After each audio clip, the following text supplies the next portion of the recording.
अंतिम यात्रा, जब आत्मा ने देखा अपना ही शव।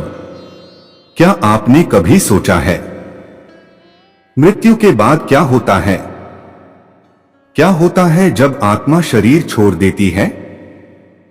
आज की यह कथा अंतिम यात्रा की वह रहस्यमयी सच्चाई है जिसे सुनकर आप जीवन को एक नई दृष्टि से देखने लगेंगे। प्राचीन काल में एक ब्राह्मण था, सौमित्र। धर्मात्मा, वेद पाठी, संयमी। पर जीवन के अंतिम वर्षों में वह अहंकारी हो गया। उसने सोचा, मैंने इतने पुण्य किए हैं, मोक्ष तो मेरा अधिकार है। लेकिन नियति ने कुछ और तय कर रखा था। एक दिन अचानक उसकी मृत्यु हो गई। शरीर शांत पड़ा था, पर आत्मा जाग चुकी थी। सौमित्र की आत्मा ने अपने ही मृत शरीर को देखा और चौंक गई। यह मैं हूं, यह वही शरीर है जिसे मैंने पूजा, सजाया, भोजन कराया।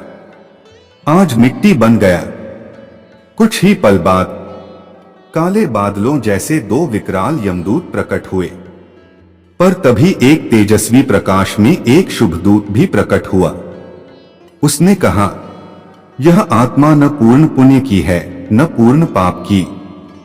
इसे इसकी यात्रा का संपूर्ण अनुभव कराया जाएगा। आत्मा अपने ही शव के साथ श्मशान पहुंची। सौमित्र देखता है, जिस पुत्र ने उसके चरण धोए थे, आज कह रहा है, शरीर सड़ रहा है, जल्दी जलाओ।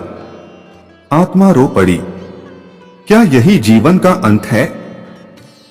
अब आत्मा की असली यात्रा शुरू हुई, जिसे गरुड़ पुराण में सप्तदश दिवस यात्रा कहा गया है।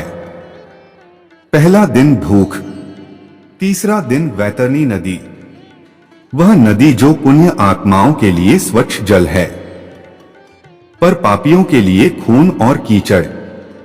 सौमित्र ने देखा, नदी आधी गंदी, आधी स्वच्छ। वह समझ गया, उसका जीवन मिला जुला था। 17वें दिन वह पहुंचा धर्मराज के सिंहासन के समक्ष। चित्रगुप्त ने कर्मों का लेखा खोला। यज्ञ, तप, सेवा, पुण्य। एक भिक्षुक का तिरस्कार, एक स्त्री का अपमान। धर्मराज बोले, 6 महीने नरक भोग, फिर स्वर्ग मिलेगा। अब आत्मा को नरक दिखाया गया। कुंभिपाक नरक, जहां भिक्षुकों को तिरस्कृत करने वालों को गर्म तेल में डाला जाता है।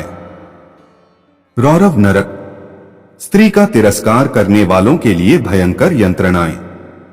सौमित्र चीखता रहा, काश मैंने यह पहले जाना होता।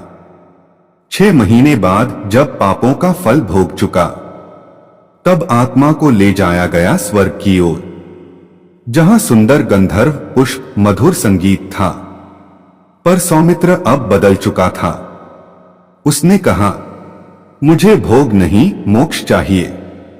यह कथा नारद मुनि ने एक राजा को सुनाई थी और कहा, हे राजन, जीवन क्षणभंगुर है, पर मृत्यु के बाद का जीवन कर्मों का सटीक न्याय है। हर कर्म का लेखा है। हर पाप, हर पुण्य कभी नष्ट नहीं होता। यदि आपको यह पौराणिक कथा अच्छी लगी हो तो कृपया लाइक करें, शेयर करें और हमारे चैनल को सब्सक्राइब करना न भूलें। आपका एक सब्सक्राइब हमें और अधिक धर्म और ज्ञान की कहानियां लाने के लिए प्रेरणा देता है।